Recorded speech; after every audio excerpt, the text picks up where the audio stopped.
Welcome back to the Chroncast, everybody. I am your host, Alex Rickman, editor and head writer at Canucks Chronicles and club reporter of Altitude FC. Joining me, as always, is Kaja Antic from Game Over Vancouver. Kaja, how are you? I'm good. How are you? Good, thanks. So let's just get right into this. Let's start with the letter that Jim Rutherford recently penned to Canucks fans coming at the end of the season. If you missed this, well, I kind of explained it there. Jim Rutherford wrote a letter to Canucks fans for the end of the season. Kaja, what are your thoughts on the content of this letter? Sorry, I'm just laughing. I opened the post with the letter on it on Instagram, and Michael Bublé commented saying, "Get her done, Jim," period. And there's a bunch of replies saying, "Buy the team."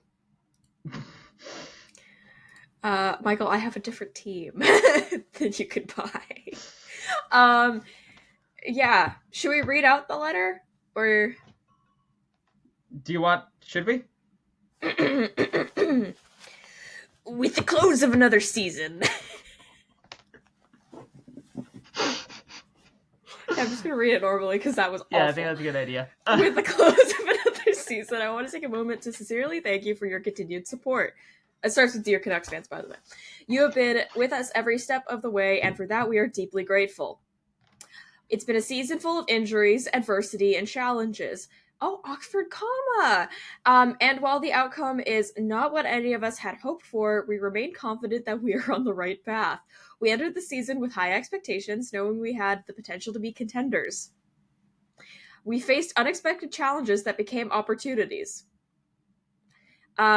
but ultimately prevented us from maintaining that trajectory. At that point, we shifted to a transition phase.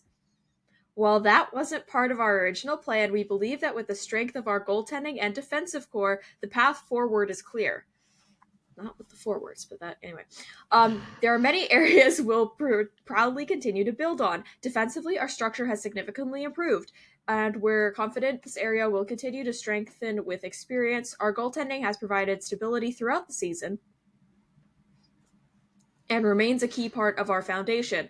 We've also seen strong leadership emerge under Captain Quinn Hughes, whose maturity and dedication have set the tone both on and off the ice. We have a young team, and our young players stepped up for us in a big way this year, showing great promise for the future. The Abbotsford Canucks also had a strong season, finishing with 92 points, another encouraging sign for the organization. This offseason is important, and our players have been directed to approach their training with increased urgency and intensity to ensure we start off on the right foot next season. Everyone in the organization is committed to putting in the work necessary to reach the level of play that Canucks fans expect and deserve. Alongside our focus on the team, we are committed to enhancing the fan experience. Rogers Arena is more than just the home of the Canucks. It's a place where our community comes together to celebrate the great game of hockey. Yeah. That's why we're investing in renovations and improvements to ensure the arena is updated to meet the needs of our incredible fans. Thank you again for your unwavering support. We remain fully committed to bringing this team back to where it belongs. Sincerely, Jim Rutherford. By the way, if you're listening to this on the audio version, every time that I would pause, that would be me staring into the camera like this is The Office, because Jesus. Yeah, this was how many days? So this was supposed to 3 days ago. That was 2 days after they were like, "Thank you, Rick Tocchet." Also, 2 days. Sorry. There's a whole lot of nothing said. Oh, yeah. That was like, I mean, at least PR is doing something. Something right? I guess, I don't know. Like, it is a whole lot of nothing. Also, the mention of Quinn Hughes directly. I think we talked about this last week when Jimmy was just like, "Yeah, Quinn's he better be golfing right now." Like, the direct mention of Quinn Hughes. That's ulterior motives. There's some manifestation going on in the head office there. Yeah, they're. Oh boy, I don't know what to think about. I really like how it ends off with not talking about the team, talking about the damn arena. We don't have a practice facility, by the way. Oh god, we don't? I'm shocked. Anyway. Professional sports teams in Vancouver and UBC, a partnership that never dies. Anyway. I just remember, I think this was during the Bruce era, like right when Patrick and Jim came in. I feel like there were talks to build a practice facility on SFU. Yeah, there like were. on Burnaby Mountain, which is so funny to me, because where? I went to that campus for 3 years. No, not working out. Like, yeah. So it also, I forget where exactly I saw this report, but the report that I saw a couple days ago basically said the Canucks, in their effort to build a practice facility, basically what they want to do is just slap their name on a building that someone else is responsible for building. Yeah, shocker. Your owner is a real estate developer. Oh, yeah. Develop some real estate. Do your job, Frankie! You have one job. And it's not mess with the Canucks. You have 2 jobs, not mess with the Canucks, and build things. Build a thing to stop messing with the Canucks. Build a thing. I'm like, okay, I'm gonna search on Google Maps ice rink. Search. There are so many. Yeah. Literally, like, search this area. Just in Vancouver alone, there's a lot. And I'm very happy for our PWHL team that they have a practice facility, but it's kind of an embarrassing look for the Canucks that a team that has not played a game yet has a practice facility sorted, and you, the NHL team that has existed for over 50 years, don't. Yeah, you've had, I almost said 3 different arenas, but no, that's not correct. You've had 2 different arenas, and nothing? I don't know. They should use the damn forum, the original Canucks. Like, there's even, like, I don't know if there still is seating. I have not been there. But there was even, like, seating for, like, 5,000 people, so if you wanted to bring in fans, you could. Yeah. Anyway, that's my thoughts on that. Yeah. The Seattle Kraken have a practice facility, for God's sake. Like, they are a baby team. Yeah. Utah has a practice facility because when they moved to Utah, there was a local rink that had to have their benches moved up for the NHL level. And I remember seeing, like, a women's beer league team being like, yeah, now the benches are super high. Like, that's what I remember seeing. Like, Utah has one. They don't have a name, but they have a practice facility. Come on, bro. Yeah. Anyway, I mean, like, I think that's more of an organizational thing that they need rather than something for the fans. But what the fans really need is for Jim Rutherford to shut up. Like, I want to just say, Jim Rutherford has probably forgotten more about hockey than I will ever know. But also, stop talking. You are not a podcast host, Jim. Say less words. Can we have just 5 minutes without a new Jim Rutherford quote in Vancouver? 5. He's a straight white man. He's got the podcasting. He has the male urge to podcast. Please, no offense to that.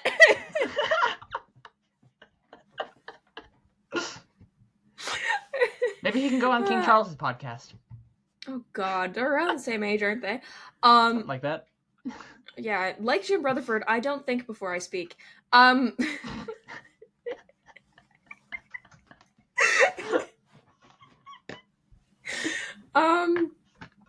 Yeah. The this organization is it's one of the organizations of all time. I don't know. The letter really, it didn't instill any confidence in me, but having confidence in the Vancouver Canucks is something that I've sworn off. So, yeah, I don't know. It's a thing that they said. Whoop-de-doo. I'll wait until the off season and free agency and the beginning of next season to see if there's any, like, tangible anything. Yeah, like, ultimately, this media campaign mess, whatever you want to call it, if you go out there and you have a really good offseason and you get the team back on track, it is all very forgivable and forgettable. But you gotta execute. If you go in there and you have a bad offseason after this, and the team looks lethargic next year after everything that's happened, oh my god, what a horrible look for everyone involved. Yeah, like, I think the Rangers had a letter go out to their fans after the 2021 season. And then they immediately went to the Eastern Conference Finals the next season. Yeah. And granted, it was by the power of friendship. But, yeah. I was at a concert when they got eliminated. I was sad. It was a weird time. But I still liked the Rangers. But that's another conversation. Like, in the time, the LA Kings have, like, completely rebuilt. I mean, they're still in the process of, getting over the hump that is the Edmonton Oilers for some reason. Like, the LA Kings have basically rebuilt and come back in the time that the Canucks have just basically done nothing. San Jose is, like, coming back. I mean, yeah, they were at the bottom of the league, but they have, like, the pieces to move forward in the time of being, like, draft lottery locks. Oh, that's today, by the way. Oh, yeah. I forgot. Draft lottery locks, and they're on their way. Anaheim's on their way. There's Arizona Coyotes do not exist anymore. Are we going to get a good Canucks team before we get GTA 6? Even though it's delayed? I don't know if that's possible. I want to come back to this in the draft lottery, but quickly, some breaking news. The Vancouver Canucks Twitter has been hacked. And a crypto scam has been posted on the Vancouver Canucks Twitter account. Let's go! So PR aren't doing their jobs. Was our password? Elon Musk 5. Our dear friend Elon has a message to everyone. Jesus Christ. Oh my. So, and that's the new pin tweet. Yeah, so 24 minutes ago. This is like, what was it, this was the beginning of the playoffs last year is when the Sportsnet account got hacked, right? Believe so, yeah. Yeah, that was hilarious. But this, like, oh my god. Oh my lord. That's frankly amazing. Sorry, Yeah. I love how you can tell that, like, no one uses Twitter anymore because the Twitter post has 1.1k likes and the Instagram has 29.6 for the thank you Canucks fans. Yeah. That's just a thought. Back in the day, Canucks Chronicles had a Twitter account, but we lost the password and frankly don't really care to find it again. Okay, let's get back on topic after that exciting moment. So there have been some rumors swirling throughout the Vancouver market about a possible sale of the team. Okay, hi. Sorry, you know that one Bill Hader character on SNL, like Stefan or something? Yeah, Stefan. Oh, no. Somebody retweeted the breaking the like announcement of like the crypto scam on the Canucks account. It's a picture of Stefan and it just says, "This Canucks season has everything."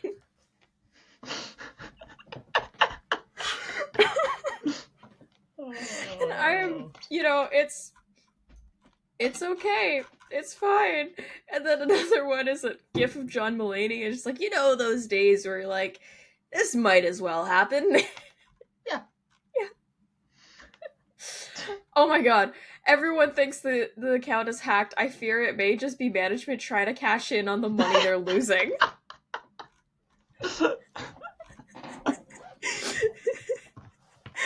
Wait. What if you were eliminating... No. What if you were eliminated from the playoffs and your bald coach left you and your captain is ghosting you and your Twitter got hacked by Crypto Bros? Thank God this city has the Whitecaps right now. Oh my god. Where were you when the official Vancouver Canucks Twitter got hacked? I'm in tears. Which intern clicked a link they shouldn't have? One who is very fired. The Canucks Twitter password being I love Quinn Hughes 1234. What's this got to do with Quinn Hughes? Quinn Hughes himself posted this video. Somehow this might not be the most embarrassing thing that's happened to the Canucks this last week. No, I don't think it is. They gave JT Miller the password. I'm crying.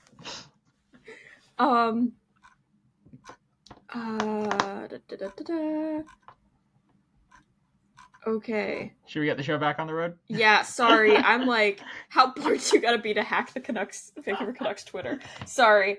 I'm closing that tab now.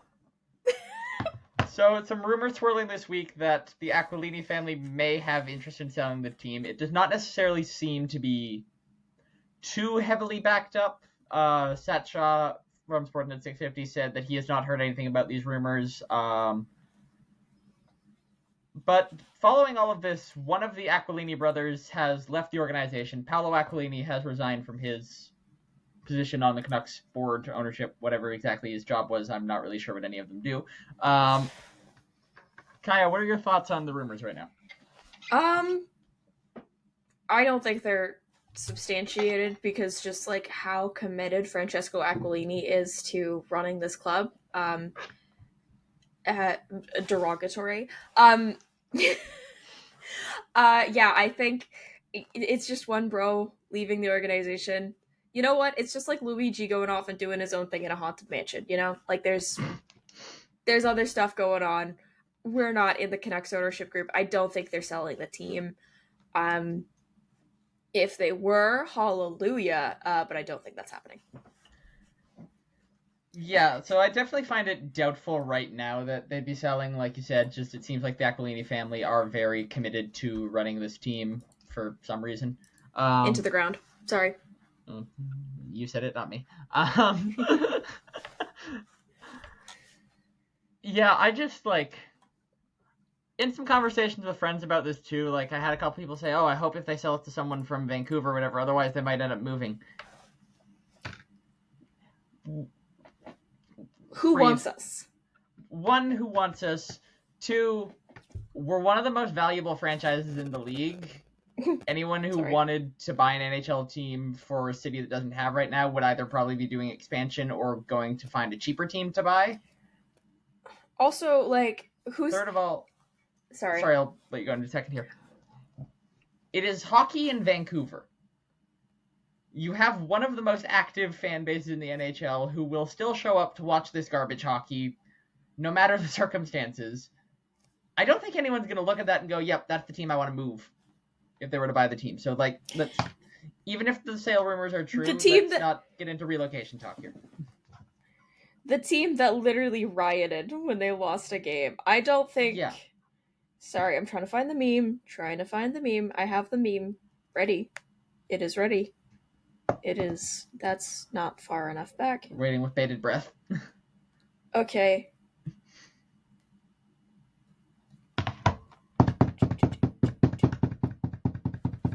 Is my mic picking up the drum roll?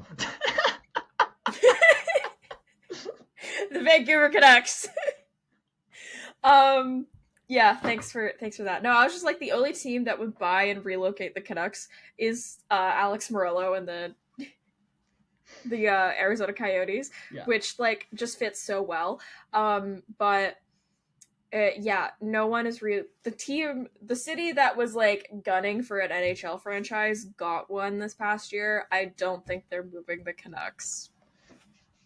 I would go as far as to say we might be this, like, if not the safest, among the safest non-original 6 teams there are in the NHL from relocation if there were to be a sale. Vegas. Edmonton? I'd say like us in Edmonton are probably about level on this, just in terms of like, again, you have such a big consistent fan base that always show up regardless of the state the team are in. LA. Yeah. I wouldn't put... Mm-hmm. Who'd you just say? Philly. Yeah, I mean, like, they're probably all, like, up in that tier with us, but I don't think you could say any one team is, like, necessarily head and shoulders above the rest, but, like, again, there's some teams where it's just never going to happen. We're safe. Yeah. It's not like we're, like, Calgary or something. Or, what was it? Winnipeg was getting, like, relocation rumors this year? Winnipeg had some relocation rumors a while ago. Yeah, I don't know. Maybe we end up in Atlanta, which ends up putting us in Quebec City in the future, because that's how Atlanta teams work in the NHL. But, like... Third time's the charm. We're safe. I think if they were to end up going up for sale, I do think they would probably be able to find buyers, just because, again, you're buying a hockey team in a very hockey-hungry market. I've heard Canucks fans described by multiple people, including, I believe, Thomas Drance on 650 as feral, which is, I think, a pretty accurate description. Yeah, absolutely. But, like, you have this fan base where if you can give this fan base a team, too, as a new owner, if you can give them something to cheer for, you are going to get paid. Yeah. That's also a message to current ownership. Anyway... I was like, you know what? Maybe the team just needs selling the team rumors, and then they'll be good. It has worked for another Vancouver team. Yeah, look at their next door neighbors. Yeah, I don't know. Yeah, I think it's just a nothing burger. I think at the end of the day, it's going to be too early to be buying into this right now. We'll see if something more official comes out down the line. But also, we wouldn't be relocating. Because if an American team wanted to buy the Canucks, like an American ownership wanted to buy the Canucks and bring them into the States, they'd have to pay 25% more. So, sorry. Yeah. That's it. That was the bit. So let's talk about the coaching updates. So the Canucks currently still do not have a coach after Rick Tocchet left the organization last week.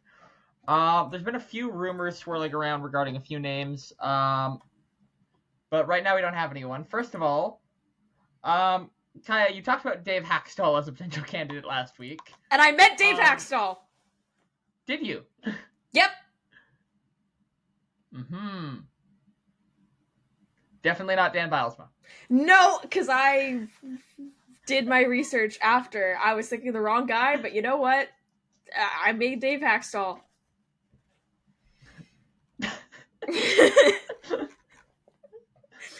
Yeah, it's fine.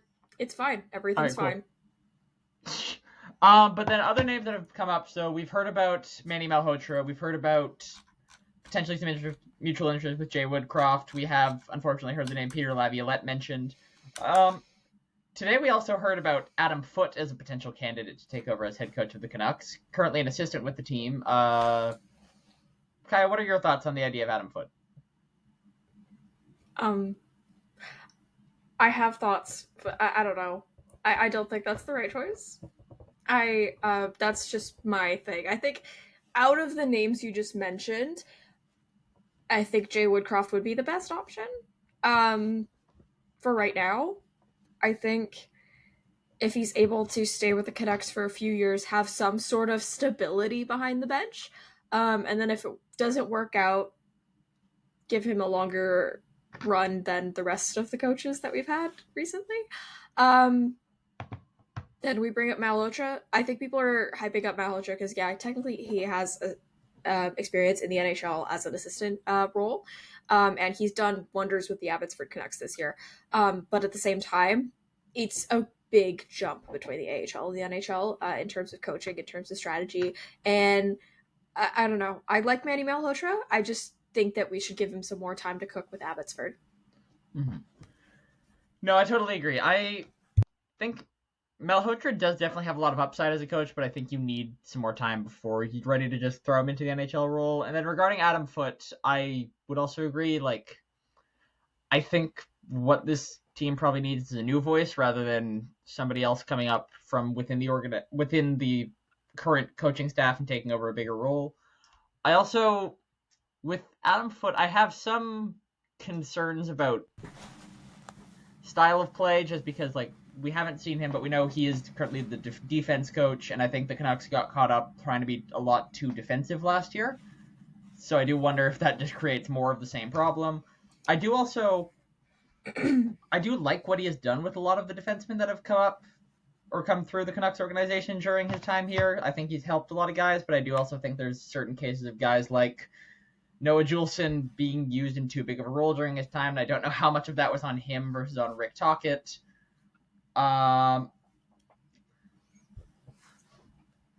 Ultimately, I don't know what the right course of action would be, but I think Adam Foote, I think if you could keep as an assistant coach, it could make sense, but I don't think I want him to be the guy behind the bench. Yeah, like you said, we don't need to be more defensively focused, because that worked out terrifically last year for us, so... Yeah. Yeah, I don't know. I think Woodcroft, and then bringing up Malhotra eventually.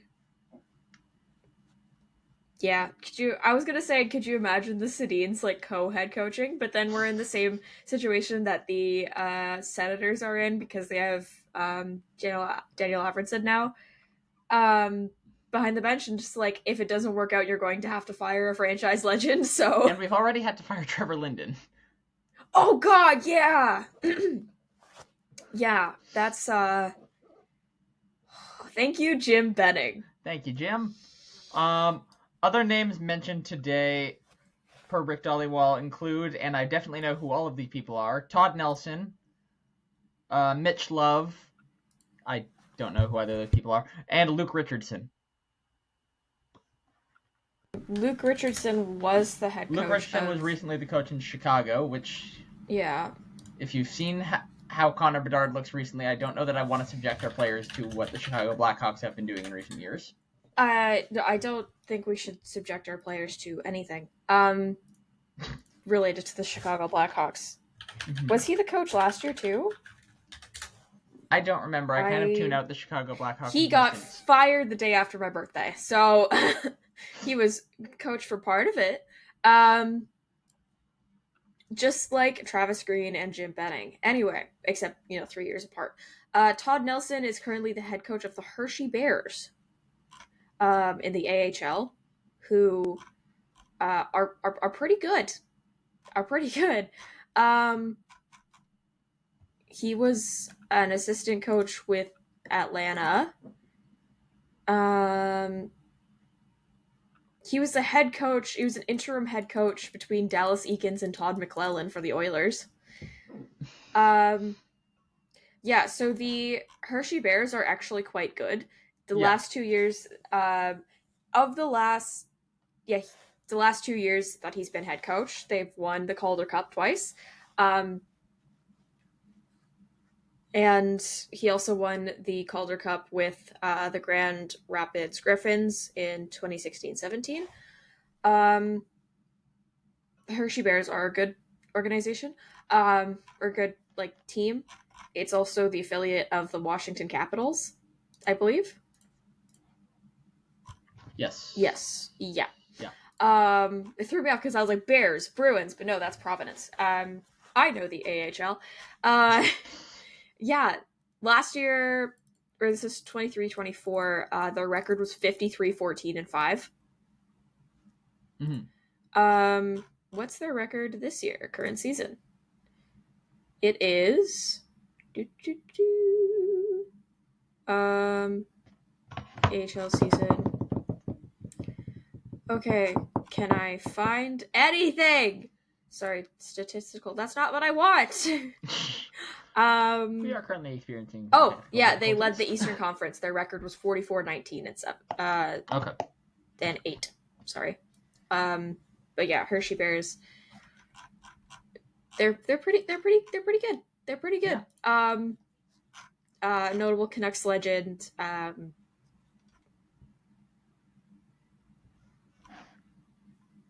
Ethan Bear Ah. is on Hershey. He was one of their all-stars this year. But they're currently down 2-1 in their series against Lehigh Valley.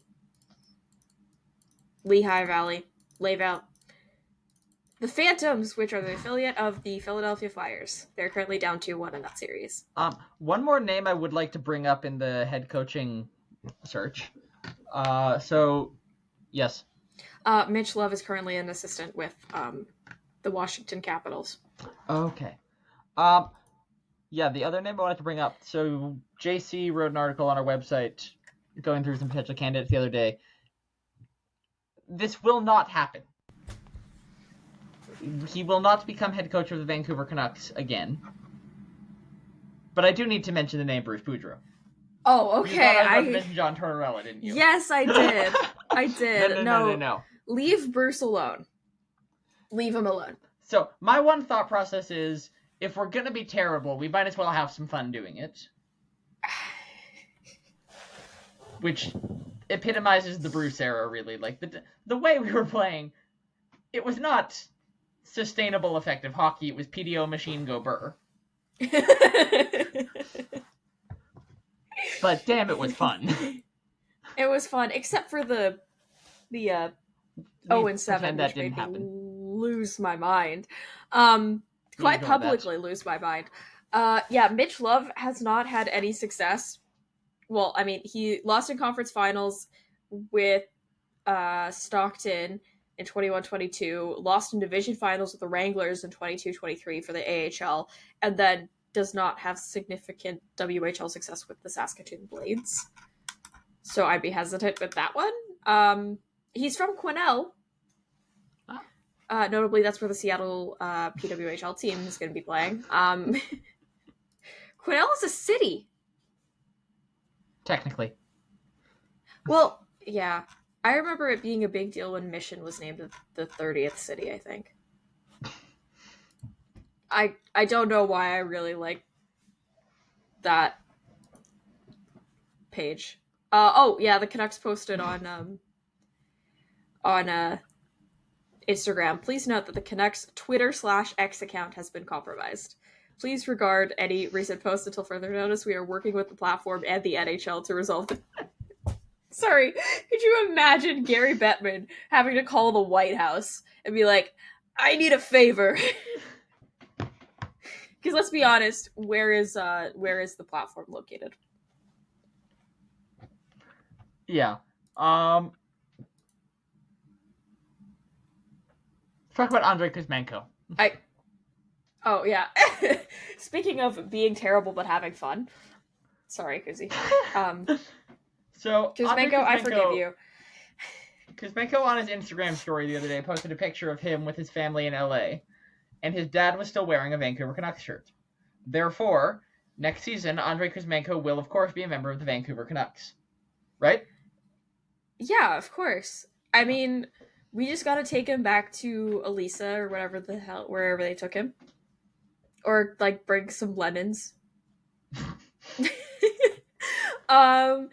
Yeah, I think that would be fun. I mean, he's definitely going to have more offers from teams this year, because of his performance with LA, especially in the playoffs. I could see LA bringing him back too. Just depends on their cap situation, because they also have a couple of high-name UFAs coming up. I think it was Kempe and Kopitar, both UFAs, right? I believe so, yeah. Yeah. Either this or next year. We went through this, I think. Yeah. But I think it's next year. Sounds right. I am not 100% certain. Yeah. But yeah, it's mainly just a bit. Kuzmenko could come back to the Canucks. I just thought it was cute that his dad still has a Canucks shirt. Mm-hmm. Yeah. That's it. Kuzmenko, one day before free agency, is going to walk out to his mailbox, open it up, and there's going to be a contract taped to a lemon. Call back. No. He's Patrick Alvin's gonna show up at wherever he lives in LA with like a boombox.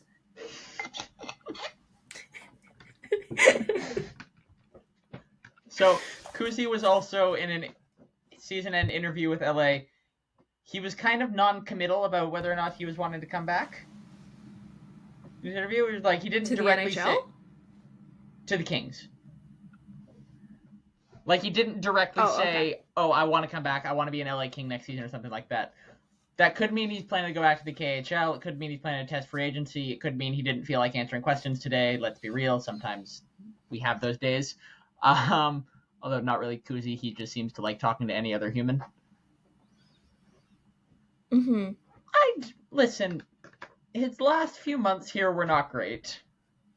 I'd understand if he didn't want to come back to the organization after we traded him to Calgary. But also, I love the guy. Let's have Kuzi back. You know what? At least we sent you to Calgary. It's closer to the Royal Tyrrell Museum. Tyrrell. I don't know how to say it. The place with the dinos. You know what? Oh, yeah. Yeah. You know what? Come back. We'll treat you better this time. Hopefully. I almost made another joke, but I will save that for later. Yeah, so I was just looking down and at my this playoff bracket is not correct and accurate, but I got the second round correct because this was like when the wild card was still up in the air. So like Calgary's on here, Columbus is on here, Ottawa's playing Washington. Like it's not correct in the slightest, but I got all of the second rounds correct, which I just thought that was cool. Speaking of second rounds, we can begin talking about other NHL topics. Let's start with the series between the Toronto Maple Leafs and the Ottawa Senators. So the Leafs did not... Good Lord.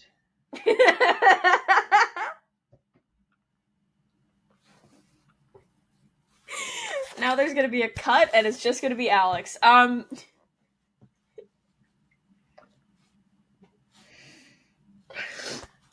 The Leafs did not do the funny. Yeah.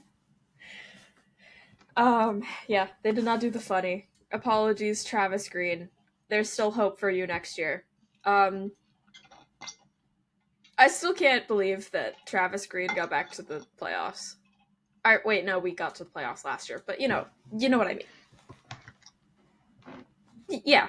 Yeah. Yeah. The Leafs did not do the funny. Ottawa had knocked out in 6 games. That's what it was. Right? Yep. Yeah.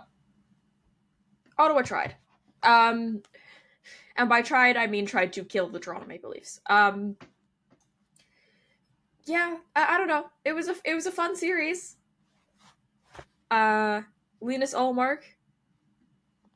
You know what? Maybe Boston was the problem. I can't think of anything else to say about the series other than Mitch Marner is going to be one to watch for the next series against Florida because, dad strength. But yeah, that didn't really happen with Max Verstappen, but that's another conversation for later. So the Leafs in the next round will be taking on the Florida Panthers, who got past the Tampa Bay Lightning in a certain number of games that I cannot remember. 5 games, thank you. I mean, I can't say I necessarily want either team to win, but I can say that I want the Maple Leafs to lose. I can't necessarily say I want either team to win, but I can also say I want the Florida Panthers to lose. I mean, like, I've said this to you before. There's not another team not named the Edmonton Oilers that I would not cheer for over the Toronto Maple Leafs. So I will be cheering for the Panthers this series. The thing is, like, at this point, I'm just so pro-Canadian team that, like, I don't care. I am too. I just refuse to recognize Toronto as a part of Canada. Okay, buddy. Okay. Look at this guy. like, you know what? I am a part of the era of Toronto being the only city that has a professional team in, like, the NBA and the MLB. Sorry, did you say the Thunder? Yeah, I chose last summer who I wanted to cheer for, and I chose the Thunder based on having Canadian players. Go and Nuggets. That aged well. Go Nuggets.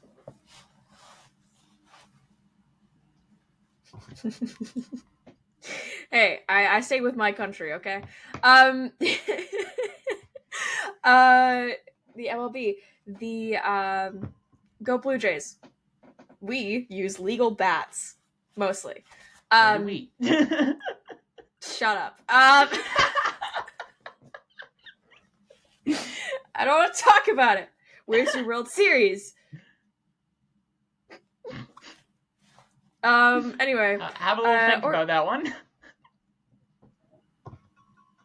Hey, we couldn't fail in the World Series because we never made the playoffs in the first place. We quit while we were ahead. Better strat. Or like the WNBA now. They're getting a team in Toronto. Like, I don't know. There's so many people in this country that hate Toronto. I am not one of those people. I like it. I like Toronto. Do I like it more than Vancouver? No. But well, that's silly. there are some days. But no. I do like Toronto. They have tunnels underground where you can walk to not go in the cold, and I think that's genius. Their public transit needs some work. But like, except when it comes to like the MLS. I like Toronto except for that. But yeah, I don't know. I'm not a Toronto anti. So yeah. Go Leafs, go. Oh, that hurt to say.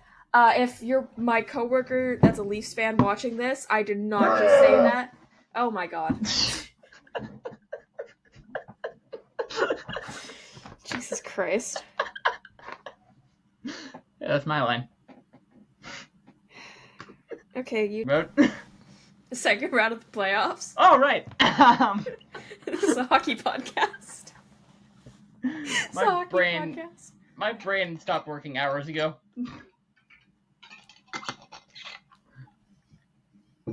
Western Conference. Yeah, Oh, wait, no, there's another Eastern series, too. Oh, yeah, right. Good lord, I am off today. Capitals Hurricanes. Yeah, you know what? I want Carolina to finally get over the hump because, like, I like them. And also, for Seth Jarvis's friends, I want Carolina to succeed. Washington, it would be really funny, but, yeah. I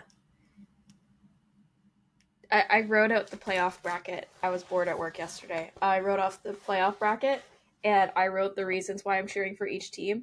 I wrote, for Jarvie, for Carolina. I wrote Go OEL for Toronto, Florida. For Vegas, Edmonton, I wrote Can both teams lose? And I was expecting St. Louis to win yesterday before the end of the third period. So I had chosen Dallas, and then I starred Winnipeg after because they're ultimately my main team. And I just, for the playoffs, and I said, help, with a sad face. Yeah, so with the Washington Carolina series, like I'm honestly fine with either team winning that one. Yeah. I kind of lean Carolina, but it's like, you know, whatever. I'll be cheering for whoever wins this against the Panthers in the Eastern Conference Final. But yeah, like until we get to that point, this series will happen. I will cheer for the puck going in the net. Yeah, it'll be an interesting series at least. Yeah. I hope. You never know. I don't know. I didn't watch Carolina's first series, but that's just because I cannot stand the New Jersey Devils. Let's switch over to the West now. Let's start by talking about what was one of the most ridiculous third periods of hockey I've ever watched last night. Okay, because I was like, this could go either way for both of the Game 7s that we saw the last couple days, so... Yeah, no, the other one I missed because I was at the Whitecaps game, but let's talk about... Yeah. So, St. Louis, with 2 minutes to go in Game 7, has a 3-1 lead over the Winnipeg Jets. Just past the 2-minute mark, Nemesnikov finds the back of the net to make it a 3-2 game. And then with under 2 seconds remaining, Cole Perfetti ties it. The Jets go on to win in double overtime. I nearly launched my laptop off of my lap when Perfetti scored that game-tying goal. I was writing an article for Altitude, the soccer team I write for, and my laptop nearly ended up in my ceiling. What? Even that... I had no emotional... I mean, I had some emotional stake in the game because, like, Luke Shen, obviously. But... I'm like sitting there. I had one earbud in because I was at work and I had my phone. I was not looking at my phone. Like I had it turned upside down, like face down. I'm not looking at it because if I look at it, then I'm going to see because that's just how it goes. Yeah, I was like freaking out. And I'm like, I have no emotional these are not my teams. I regularly forget the St. Louis Blues exist. Like, I am sitting here, and yeah, that was honestly, I'm so happy for Winnipeg because their fans show up in the playoffs. And it was great to see the whiteout just basically explode, pretty much. Yeah. But they're playing Dallas, who also had a crazy third period against Colorado in Game 7. Mikko Rantanen remembered he was goated. Okay, so I have no way of proving this. I was at the Whitecaps game, unable to watch that game between Dallas and Colorado. Before puck drop, I said to multiple people, wouldn't it be crazy if Mikko Rantanen goes off and scores the winner tonight or something? Technically, he did not score the game-winning goal. But he scored 3 out of 4 goals that Dallas scored in what would be a 4-2 win to send them to the next round against his former team. Mikko Rantanen revenge tour! I'm just saying, imagine a player like that on the Avalanche. I know, he'd be so good with Nathan McKinnon, right? Yeah, right? Yeah. I keep sending memes about it to the Avs fans I know, and I feel so bad, but also I don't. I can only think of one Avs fan I know, and, like, I'm not sending him that right now because he's just so deep in mourning over this series that it's just like, yeah, you don't need this. Yeah, I sent it to a Habs and Avs fan. I kind of feel bad. But yeah, it was kind of crazy to see because I was pro Dallas because I just have some weird one-sided beef with the Colorado Avalanche. And yeah, I was pro Dallas. I was with an Avs fan during Game 6, and whenever the Avs did something, she was cheering, and I was like, damn it. This is at a baseball game, by the way. Like, we're not paying attention. But granted, the baseball team was losing 12-2. Yeah. Mikko Rantanen, I love the pettiness. I love it. Hat trick against your former team that traded you to Carolina. Then Carolina also traded you. Wildest season for him. Even wilder Game 7. I was going to say it's up there with the classics, but then Winnipeg St. Louis beat that out. So it'll be an exciting series. I like both teams. I like the Winnipeg Jets a little bit more. But it'll be an interesting series. I'm just glad whoever wins this series, I hope they beat whoever wins out of Vegas Edmonton. Yeah, we can go into that one now. This is... So... I had the Wild actually beating Vegas in round 1. I just kind of felt like taking them, really. Plus, like, with Kaprizov and Eric Jeanette coming back for the postseason, or by the end of the regular season, I thought that was going to give them some momentum. Minnesota put up a pretty good fight, but ultimately got beat in 6 games. Vegas will now take on the Edmonton Oilers in round 2. What did you write on your thing? Was it, can they both lose? Yeah. That's how I feel right now. But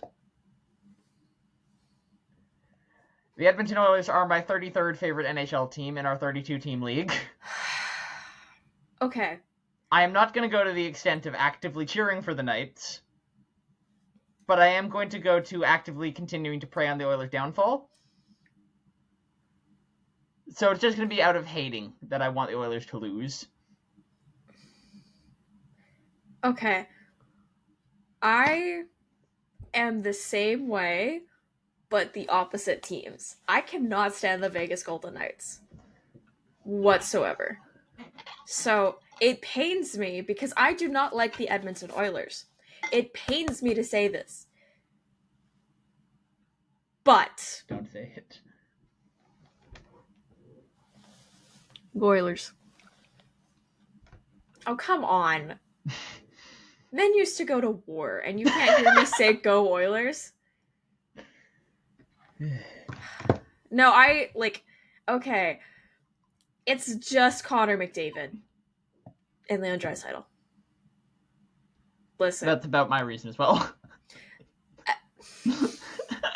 I cannot get behind the rest of the Edmonton Oilers. Same. But also, like, the Vegas Golden Knights just make me so angry that they exist. Because, A, their jerseys suck. B, I'm still mad about Pietrangelo winning the shootout contest at the All-Star game because the house always wins in 2022. Because that should have been Jack Hughes's. Or, Trevor Zegras was blindfolded and he still scored. But no, this guy comes out, he misses the net, and he still wins. No. Mm-mm. Go Edmonton.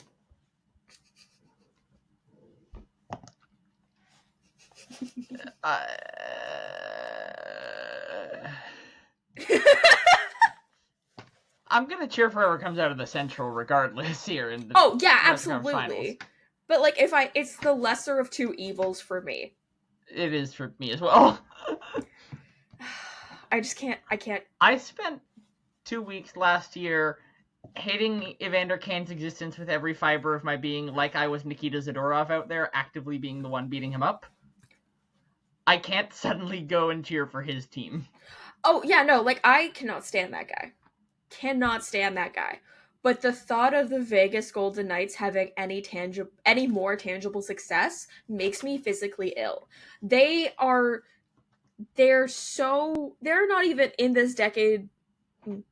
They have not even been in this league for a decade. And they're like, they've missed the playoffs once. That's not allowed. You're supposed to suffer. You're supposed to walk through the trenches. And also, I'm still mad at how they treated Marc-Andre Fleury. Yeah, that's fair. So, for that reason, go Edmonton Oilers. Please play Jeff Skinner for one game. Please let him experience playoff hockey. Please play Stuart Skinner for 4. You know what?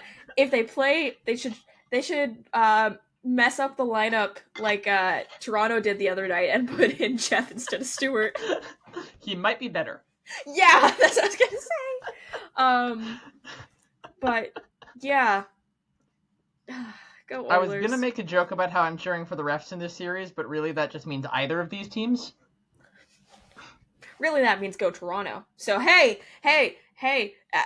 you heard it. If you're here, you heard it. You heard it here first, folks. Alex Rickman just said go Toronto Maple Leafs on May 5th, 2025. Happy Cinco de Mayo. Boom. Now I'm gonna get kicked off the show. I'm considering it. So let's just move on to the end of the PWHL season. Kaja, do you want to just take us through what we need to know? Yeah, so playoffs start soon. They get to pick their playoff opponents. So Montreal, the Montreal Victoire, who is my favorite team, they are in first in the league. They are playing Ottawa, the Ottawa Charge in the first round. Ottawa did not make the playoffs last year, so a bit. I'm just trying to remember. I think it's Toronto. Give me a second here. Playoff schedule. So yeah, Montreal got to pick their opponents. Yeah, so Boston and New York missed the playoffs. It's going to be Minnesota and Toronto. So the Minnesota Frost, defending champions, against the Toronto Scepters in the first round. Last year, Toronto played Boston and it got knocked out. Montreal was the one playing the Frost. It got knocked out. Yeah, so it starts on Wednesday with Minnesota, Toronto. And then whoever wins that series, which is, I believe it's a best of 3. No, best of 5. It's a best of 5. Whoever wins the best of 5 series moves on to the finals for the Walter Cup. So yeah, Ottawa, Montreal, Minnesota, Toronto. And yeah, it's the last playoffs for the PWHL before they add 2 teams on the other side of the continent with Vancouver and Seattle. Anyway, Montreal, allez, la victoire. I can't speak French, but let's go Montreal. Trying to make a joke about not speaking French there, but I also don't speak French, so I'm not going to make that joke. Fair enough. Yeah. Speaking of PWHL expansion upcoming, so as we know, again, Vancouver and Seattle have been chosen as the 2 expansion cities. Vancouver, Seattle as well, yet to pick a team name. Play Now Sports dropped some odds for team names for Vancouver. I'm just going to take us through the list of what was on their Instagram post, at least. Mm-hmm. So I'll just read through the list, and then we can make some comments on what we think about these names. So the current betting favorite is the Vancouver Valkyries, followed by Cascades, Tempest, Coast, Tide, Griffins, Mists, Spirit, Ravens, and Rain. Rain is R-E-I-G-N. Not as in, like, the thing that it does in Vancouver for 8 months out of the year. Kaja, thoughts on some of these names? Mists suck. Like, that's, could you imagine? Mists goal! Like, that's just not, it doesn't work. It doesn't work. Go, Mists, go. You can't say, like, there's too many syllables. Too much going on there with the consonants. I feel like I like Valkyries. Mist, it would be better than Mists. Yeah, but I still don't love it. That's fair, but I think Cascade is cool. Yeah. I could also see that being for Seattle. Yeah, no, definitely. Because, Cascadia. Cascadia. Valkyrie I like, but I'm pretty sure it's also a WNBA team, so... Yes, I believe I think it's a WNBA expansion franchise next season. We're going to verify this before we just brazenly say it. Golden State Valkyries. Begin play this season, yeah. This season, okay, yeah. So, yeah, no, that one, I'm a fan, but definitely, you have to wonder about, could there be trademark issues, like with the example I got brought up last week being, could the Toronto Raptors have been a reason why Utah's NHL team can't be called the Raptors? Oh, it's absolutely the reason, sorry.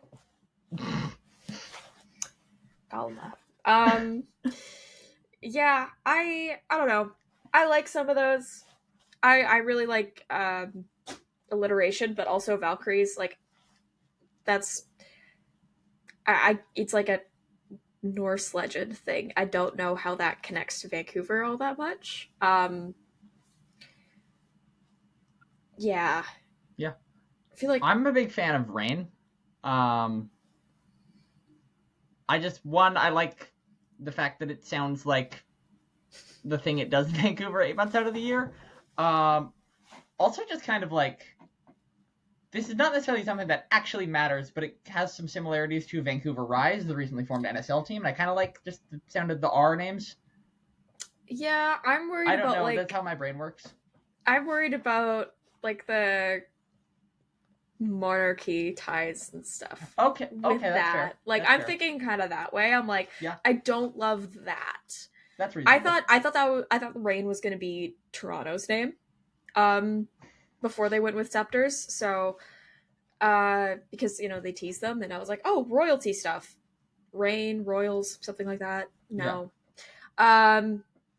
yeah, it's the thing that Elsa froze in, her Frozen. inauguration. That's not what it's called. What? Coronation. I said inauguration. That works. Yeah, I don't know. Interesting. I forgot to add this to the thing. Should we talk about the World Championships? We probably should. However, let's just quickly talk about Marc-Andre Fleury, and then we'll come back to this. Okay, because that's also technically tied. Yes. Yeah. Marc-Andre Fleury has likely played his last NHL game with the Minnesota Wild being eliminated by the Vegas Golden Knights. Another reason to hate the Vegas Golden Knights.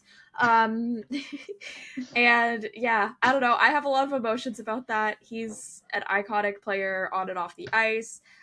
He was a first draft pick of my lifetime in the insanely deep 2003 draft. Yeah, so I don't know. I have my emotions about that. Flower will be missed, except for all the players that he pranked, probably. But Brandon Newhame is going to be celebrating everyone else. Yeah. Thank you, Flower. Yeah. No, what a career. Like, one of my favorite players growing up. Yeah. But we have not quite seen the end of him yet. No. As his wife said on her Instagram, like, she's just like, well, I guess we're still doing this. Or something. She said something along those lines. Yeah, Marc-Andre Fleury is going to be playing for joining the Team Canada roster for the IIHF Men's World Championships. Where are they being hosted? Sweden, I believe. Stockholm. Yes, that is correct. Yeah, Crosby and McKinnon are coming. Crosby and McKinnon. So we don't have a full roster out for Canada yet, but some other notable names on this team that I just pulled up. Macklin Celebrini, Adam Fantilli, Kent Johnson, Bo Horvat. Yay! Canucks legend. Sorry. I really like Bo Horvat. Noah Dobson, Mackenzie Weegar, Brandon Montour, Travis Sanheim. I feel like someone else got announced the other day who I completely forgot about. However, I, again, completely forgot about it, so I don't know who it is. Sorry, let me just check again, because there was an article that said something. Oh, Ryan O'Reilly. Ryan O'Reilly? Ryan O'Reilly. What team was he with? Nashville. Oh, okay. I forget. He's played for, like, way too many teams.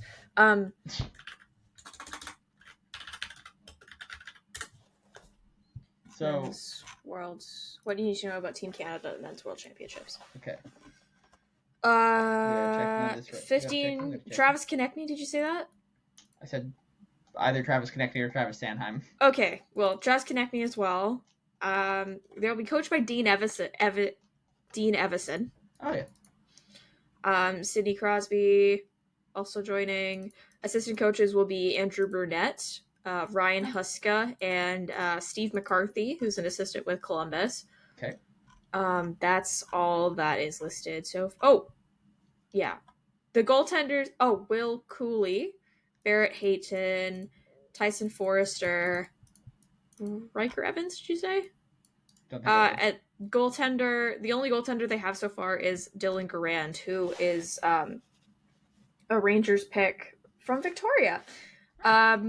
He played most of the year, I believe, with Hartford, though.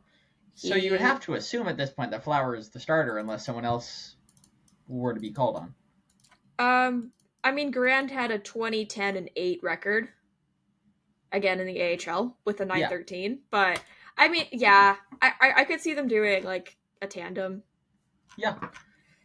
We also don't know who that third goalie is going to be, and, some guys are available now after the postseason, mainly Jordan Binnington. Will be Jordan Binnington. If he goes, that's going to be his crease. Jordan Binnington, Stuart Skinner. Is Cam Talbot Canadian? Cam Talbot is Canadian, yes. Okay, Cam Talbot. Who Sam else? Montembeault. Sam Montembeault. Who's the goalie for Colorado? Are they both American? Blackwood is Canadian. Okay. Yeah. But yeah, Binnington probably gets first dibs, considering Probably. 4 nations. Fleury also, I read this. Fleury has not played a game for Team Canada in his career. Okay, so they gotta put him in.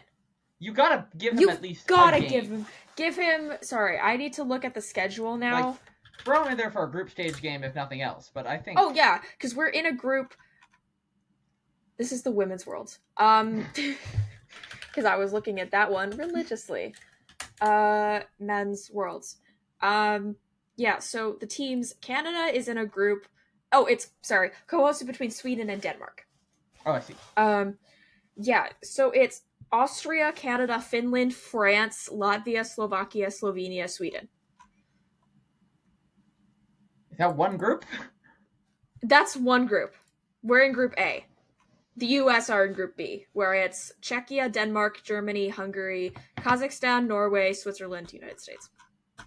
Okay, so we can throw him in against France or something. Team Canada. Yeah, so, oh my god, their first game is on Saturday at 3:20 our time. It's against Slovenia. Yeah. So we play Slovenia, Latvia, France. Yeah, put them in against France. France. Yeah. Easy dub. Regardless of who else we may have. Maybe even give him more games depending on who we have, how he's playing and everything. He is Slovenia. Marc-Andre Fleury, so. He is Marc-Andre Fleury. So he's been called up to Team Canada before. He's been on the roster, but he hasn't actually played a game. Well, yeah, because they stopped doing the freaking Olympics. He's been on an Olympic roster. He was on the 2010 roster. But I know, but he was a baby. He was a baby. He was the child of the group, and he was just kind of there while Roberto Luongo and Martin Brodeur actually played the games. Which, yeah, I mean, if you're valid. If you're going to be behind two guys in the pecking order, that's a pretty good pair to be behind. Is Marc-Andre Fleury a first ballot? It's weird with goalies for the Hall of Fame, too.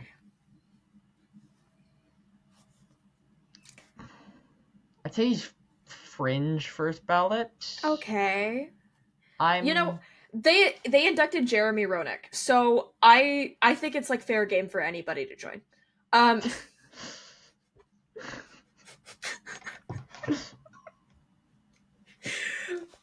not wrong. They will let in like any emotional support fourth liner before they let in more than one woman a year.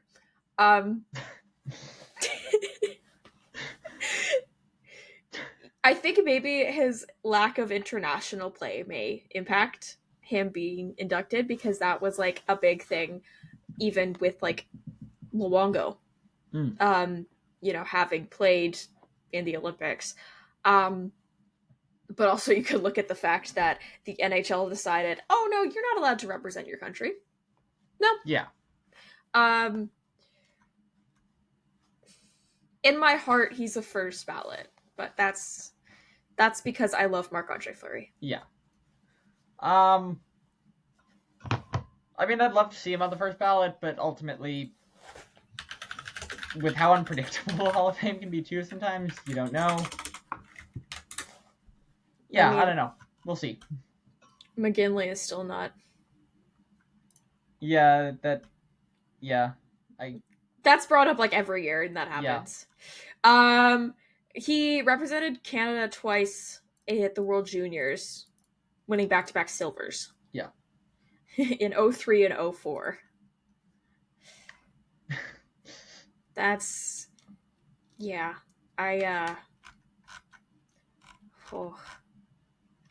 Should we move? Sorry, he played over 1,000 games as a goalie. That's gotta get him in. Yeah. Come on. Sorry. Yeah, we should move on. Yeah. Let's move on to topics let's start before we go into other sports with an update from our last podcast. Oh yeah, right. So how's the cube? Oh, okay, we're starting with that. Yeah, so tail end of last week's show was asking about the cube, if anyone could see it. Yeah, so this is the cube that I was looking for. It has made appearances on the show this episode thus far. Yeah, so right after we finish recording, I am like, okay, I'm gonna check my car. I am going to put my shoes on to check the car, and it is sitting on the corner of the kitchen table, just like that, right in front of me. So I was a little mad. But yeah, anyway, we have the cube. The cube has been safely returned. We can now put this topic to rest. Okay. So let's start with the Whitecaps. Yep. What has happened to this team? I don't know. I no longer recognize my club, and I don't want my old one back. I want this one. There's so much. There's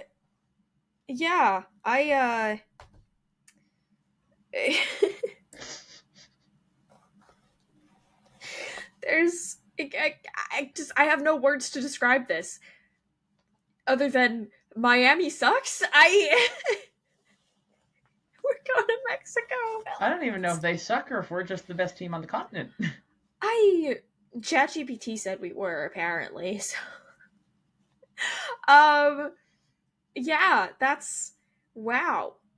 I also I didn't like Miami because, so context, usually during the Concacaf club competitions, it's like no anthems is like the usual go-to. But the Whitecaps got permission in order to play. They did both. They did both the American national anthem and the Canadian national anthem. Miami, I don't know if they got permission. They might have, but also they're like everyone's favorite because, you know. And they didn't play the Canadian national anthem. They just did the American one. So interesting. As Fernando Alonso said, karma. Because they ended up losing 5-1 on aggregate, right? 5-1 aggregate win for the Vancouver Whitecaps. 2-0 at home, 3-1 in Miami. So, I missed probably 2/3 of the second leg after missing nearly half of the first one for different reasons. This time it was because I had, funny enough, a doctor's appointment and because I got stuck in line behind someone at the grocery store trying to buy 10 jars of mayonnaise. A math question man in front of you.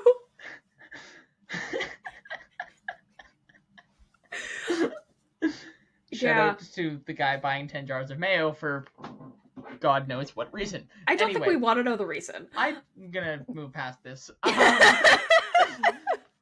So, I saw on my phone that we conceded 9 minutes into the game, and the initial thought in my head was, oh boy, here we go. Because when you're in a situation like the Whitecaps were in, where you're 2-1 up after the away leg, you have the home leg now, you have all of the advantage in the world, you have away goals, the one thing you don't want to do is let the other team score early and gain momentum. So we let the other team score early. Yeah. But then it turns out we're just better at soccer than them, and proceeded to go into their house and score 3 goals. Including one from Sebastian Berhalter, which lends credit to my theory that if I miss the start of the second half, Sebastian Berhalter becomes the greatest footballer on the planet. Yeah, except when he's playing his dad. Anyway. When I missed the whole game. I was there. I'm so sorry. Yeah. I was so excited. I was less excited. But yeah, it was absolutely insane just to witness what was going on. Like, after we made it 2-1 in Miami, so aggregate 4-1, I was just pacing around for like 10 minutes. Like, I could not believe that had just happened. Like, I was still not calmed down like 2 hours later. I wasn't even there. Yeah. Like, I'm just in my living room watching this team. Yeah, I cannot believe the the Whitecaps. Like a few months removed of people thinking that we're not going to exist next season in the ML in Canada, go to a Continental Cup final. It's crazy. And now, speaking of being at the game, I would like to give a shout out to one of our former Chroncast hosts, Mr. Ryan Gorovitz. So, for those of you who listened to last week's episode, you know that I spent about 35 minutes in the BC Place medical room at the Miami game. Ryan got to spend about 20 minutes of the away leg in the medical room in Florida, lending credibility to my theory that someone needs to sacrifice themselves for the Whitecaps to win the final in Mexico. It will not be me. It will not be Ryan. We have already done this. Someone else is going to have to do it, unfortunately. I don't know who that will be. So you want me to die? I wasn't saying you. At what point did I say it should be you? I don't know. I'm here. No, this is recorded and other people get to listen to it later. That's how this works. So you're threatening the rest of the Albion. Jesus Christ. We have had multiple volunteers. Yeah, to be fair.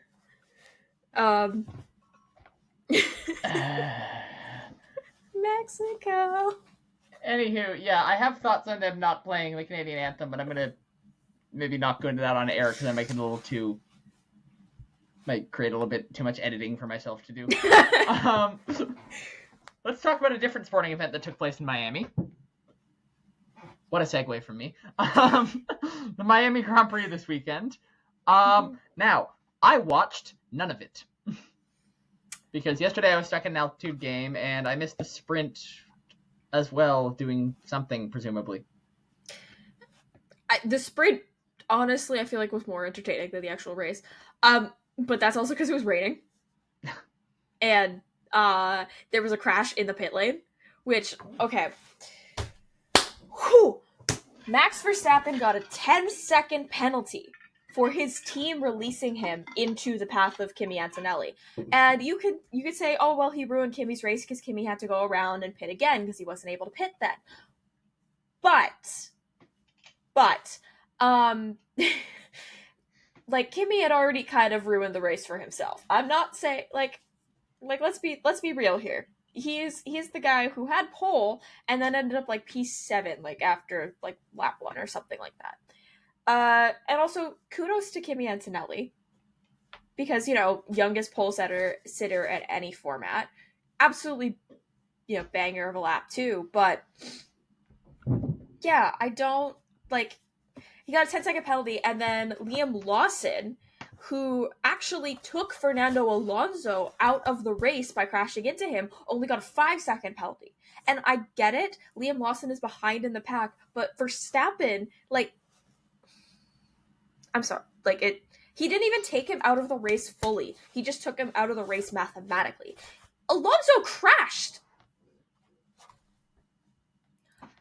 Sorry, Liam Lawson. Anyway, going into the actual race, once again, Liam Lawson crashes into Jack Doohan, receives no penalty. They both retire eventually, but, you know, the Jack Doohan, his contract allegedly is for more than 6 races. Give that man a break. He deserves better than what is happening. And the rumor mill is saying that Jack Doohan might be out of the job by Imola. Yeah, because some, like, Argentinian sponsor wants him out, which, I mean, like, I don't know, skill issue, get over it. But yeah, the race itself, Oscar Piastri is goated, ? Except for when doing the gritty. He cannot do the gritty. What else happened? Max had pole, and they kept calling him daddy. Context, he is now, like, his partner had a child. Lily Yuki Tsunoda, I believe, went as far as calling Big Daddy. Oh my god, I love Yuki, but Jesus. But yeah, Lily Piqué Verstappen, welcome to the world. Can't wait to see you racing Fernando Alonso in 20 years. What else happened during the race? I'm trying to remember now. Stop giving me ads. Oh, Ferrari. Okay, They have so Ferrari. they put Lewis Hamilton on the faster tire, the medium tire, and had him going behind Charles Leclerc. P7, P8, by the way, so it's not like it matters all that much. But yeah, so they have him behind Charles Leclerc, and Hamilton goes on the radio, and he's like, hey guys, I'm just burning up my tires behind him. And Ferrari, okay, copy, we are checking, we get back to you. 3 laps later, Hamilton's on the radio, like, getting mad, like, how long these laps are going on for. And 3 laps later is when they tell Charles to switch. And by that point, Hamilton does not really have much of a tire advantage because he's been burning them up behind Charles Leclerc on hards. And at this point, so they switch, and then Charles goes on the radio and starts complaining about, oh, I'm just dirty air, because tell Lewis to speed up. And it's just like, brother. And then a few laps later, they have them switch again, because reasons, I don't know. They have them switch again. It's still P7 and P8. And then Carlos Sainz, they're like, right after they switch again, Carlos Sainz is behind them. Like, they're like telling Lewis, he's like, Sainz 1.4 behind. And Hamilton asks if they want to let Sainz through too.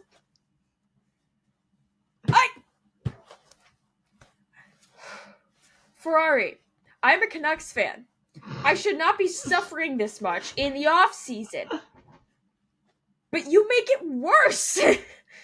Yeah, anyway, Williams was ahead of Ferrari, both Ferraris. So that is so great. It's so great. Also, Sainz didn't get a penalty. Tsunoda got a 5-second penalty for speeding in the pit lane.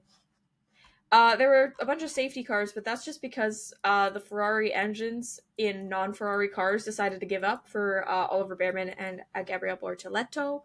And then Jack Dewitt and Liam Lawson collided, and they decided to just let Liam Lawson stop racing, which I think is commendable. Also, they had to move. I am so mad that they moved Yuki up and didn't let him wear the pink. Because the pink for VCARB, stunning. Stunning this weekend. Mercedes, okay. VCARBs was great.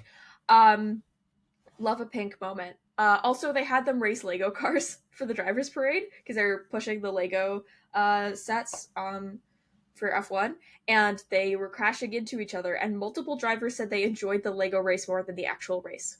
So, I think they should do that every weekend because that actually brought some joy to Lewis Hamilton. So we can add a Lego championship. Add a Lego championship, so yeah. There's the constructors, the drivers, and the Lego. Yeah. But yeah, there were a lot of crashes. So, like, Pierre Gasly fully went into the back of the Mercedes and, like, took out a bunch of Lego. And if I'm the person who built that, I am so mad. Because, like, I am a Lego builder. I take pride in my work. And if some French dude decides to crash my Lego car, I am mad. Also, I hit the armrest on my chair when I did that. Now my hand hurts. Yeah.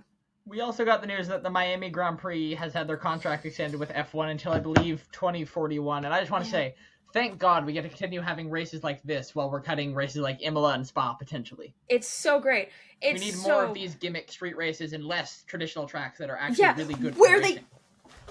Where they use the garage nameplates, they use that to promote the soundtrack for their stupid little movie, which is just... It's just self-insert fanfiction for Brad Pitt. That's what it is. That's what it is. I need to calm down. Okay, so you know what really annoys me about F1 more than anything in this is that we are getting rid of Circuit de Barcelona Catalunya, which I just love saying, by the way, for another street race in Madrid. The track sucks! We do not need more street races. We do not. We need less. Do not. Please get rid stop. of 3. Unless it's Vancouver. Which they have never done. Okay, hold on. But I was going to say get rid of a minimum of 3 street races. Yeah. Add a 4th and add Vancouver. And then get rid of 3 other ones. You know what? Take out Westwood Plateau and put the track back. Okay, got an idea. I've had this idea before. I'm so excited to get to say this on the podcast. Okay. So, we do the race through Stanley Park, but we add a caveat. On the causeway or around the... In the park. Okay. Through the inside. So the causeway. Partway through the race, each driver has to, at a moment of their choosing, get out of the car, go to Prospect Point, eat and order and consume an ice cream cone, get back in the car, and continue driving. For extra chaos, Prospect Point will be open that day to the public, so they have to manage the lines. Stefano Domenicali, send me a message. Oh my god. Is this the stupidest idea anyone has ever had? Yes. You know what? I don't hate it. You know, Ken Sim, I don't like you. But if you want Vancouver to be more fun... Anyway, that's yeah. There used to be a trek, and then they took it out for Westwood Plateau. I'm very anti-golf, so I don't like that idea. But I'm a golfer, so I will not be offering comment at this time. Yes, I know. Yeah, 2041. I don't like that. Also, Cadillac. Sorry. Cadillac F1 team, they had an announcement. I don't really think they announced anything. But there's talks, allegedly, that Sergio Perez, Checo, is in talks to return. The Mexico Grand Prix also just got extended to 2028. So okay, so Checo's coming back. Checo's coming back. Another driver that apparently has been in talks with Cadillac is Zhou Guanyu, who is like one of my favorite drivers. So vibes. Okay. Okay, no.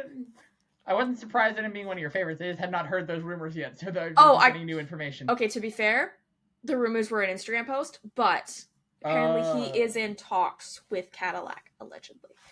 Because a lot of people want Daniel Ricciardo. Let him live. Let him be Josh Allen's wag, honestly. I believe Josh Allen is also engaged. Oh, yeah, no, he is. To Haley Steinfeld, so. That's, yes. Yeah, who I like. So I'm like, you know what? That's okay. Let Daniel Ricciardo be Josh Allen's wag. Josh Allen's my favorite NFL player, so yeah. Okay. I'm a Seahawks fan. He's just fun to watch. Okay, fair. Well, yeah, because Seahawks aren't. Yeah, exactly. You get it. Yeah. I don't watch the NFL. And you somehow nailed that. The Seahawks are a weekly heart attack. I just get the vibes.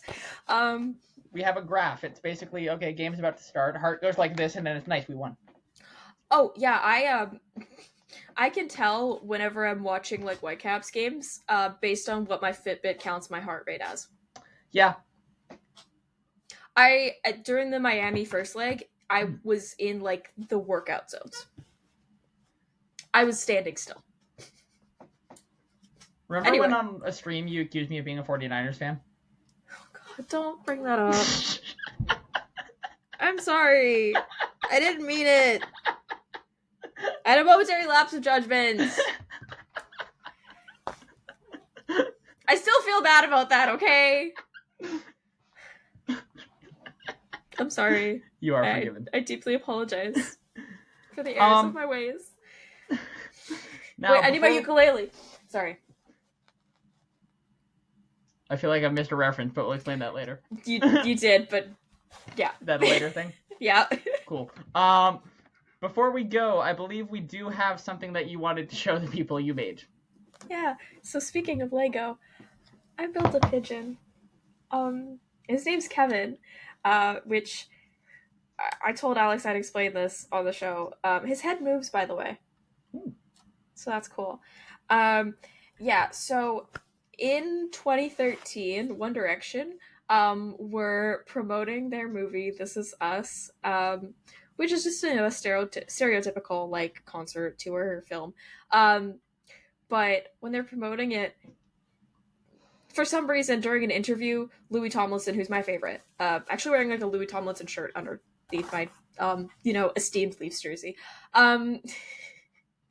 he was given, like, a plastic, like, a model pigeon, and he named it Kevin. And then he, like, faked Kevin dying during the interview and kept yelling Kevin.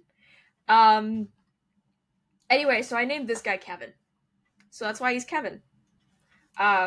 So any other Louis Tomlinson fans out there, this one's for you. I don't think there's a large crossover, but I mean, maybe Helmut Marko's a big Louis, we just don't know.